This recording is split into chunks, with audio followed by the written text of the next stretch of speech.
Customer কেয়ারে আপনাকে স্বাগতম জানাচ্ছি। Thank you.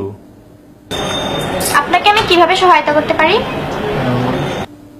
আপনি কি আমাকে বিয়ে করতে চান? জি, আপনি ভুল নাম্বারে রিং করেছেন।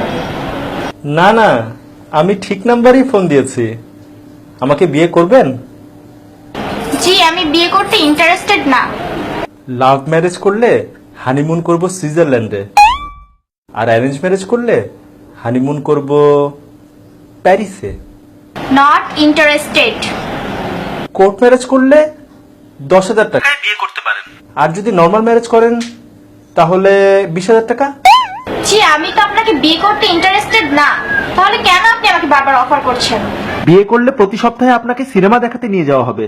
আপনি বুঝেন না আপনাকে আমি বিয়ে করতে ইন্টারেস্টেড না। আপনাকে সিনেমা হলে পপকর্ন খাওয়াবো। উফ, আমি তো আপনাকে বিয়ে করব না, তারপর কেন আপনি আমাকে বিরক্ত করছেন? অফারের পর অফার দিয়ে যাচ্ছেন। এখন বুঝতে পেরেছেন আপা আমাদের কষ্টটা? যখন আমাদের ইন্টারেস্ট থাকে না, তখন আপনারা কেন নতুন নতুন অফারের নামে বারবার মেসেজ দিয়েই যান।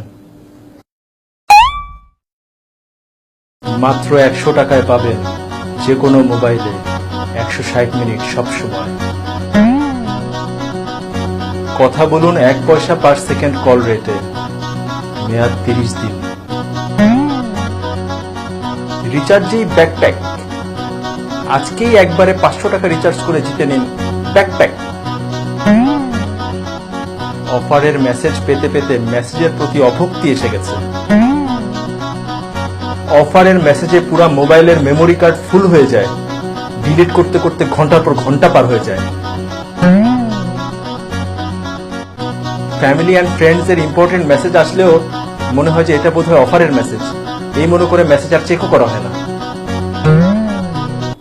যখন আমাদের ইন্টারেস্ট থাকে না আপনাদের এসব অফারে, আপনারা কেন অফারের পর অফার দিয়েই যান?